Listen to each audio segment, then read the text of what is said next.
Go over how to use the structured psychotherapy progress note template, and in particular, how to tell which sections you need to complete every note, which sections you need to complete every few notes, and which sections you need to complete just depending on what's happened in the session. So you're going to, of course, choose the structured psychotherapy progress note template. And the things that you complete every week are very simple. They're the ones that have the red star. You can't save the note unless you've filled those out. So you won't even need to think about that very much. Now, there are three sections that have a few different items that aren't required. Okay. The first section is here below client report of symptoms. We've got status and description of presenting problem, client strengths, client limitations, or barriers.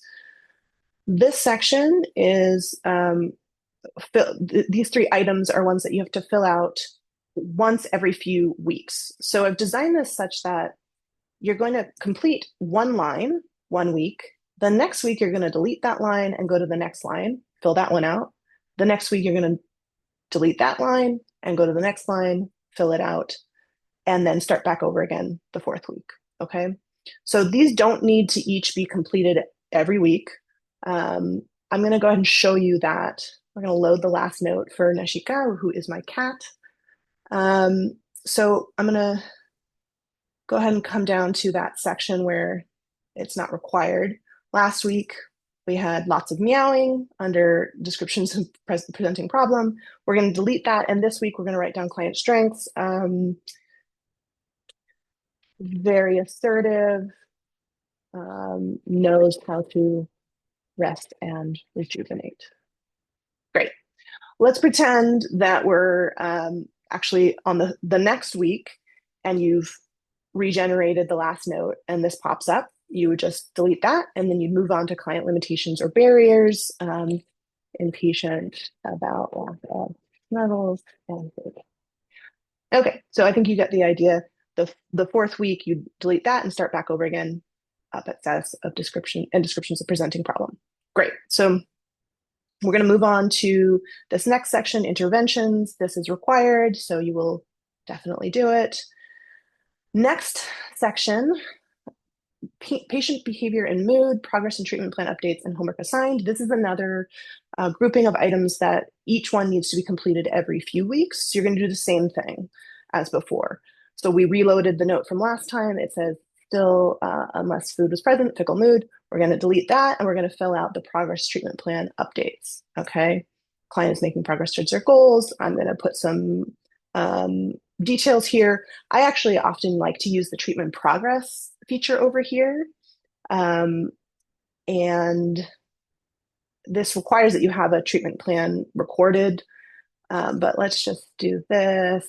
Progressing. They reduce frequency of panic attacks, right? So panic attacks reported. Let's see. Client reported no panic attacks this week. Okay. And then I would go ahead and save that there. And then under the progress and treatment plan updates, I would actually just say the treatment progress section. If you don't end up using that treatment progress feature, you can also just write something in here. Client is learning to chase mice to soothe anxiety. Okay, so let's say you've recorded that for this note. Let's, go forward in time to the next session. You would go ahead and unclick that, and then you would instead write whatever homework was assigned. Okay, the next week you would delete that and then start back over again at patient behavior and mood. Great. We're going to go ahead and move on to safety assessment that is required.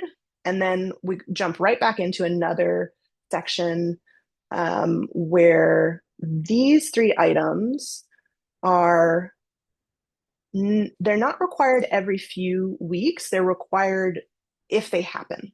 Okay. So there may be some notes where you don't fill this out at all. Okay. If there were no special circumstances of note, you wouldn't put anything there. If there were no referrals made, you wouldn't put anything there. And if you didn't review any business, you wouldn't put anything there. For this note, I have that I reminded the client that sessions are at 2 p.m. And they are a cat, so they don't really care. So just remember that this last section of non-required items, some notes you may have all of them, you may have none of them. You don't need to do the kind of rotation that you did before. And then the last couple items are required. And that's it. So to summarize, the first section of non-required items, you're going to do one different one each week and then start back over again. Same thing for the next grouping of non-required items. You're going to do one week, one the next, and one the third, and then start over again.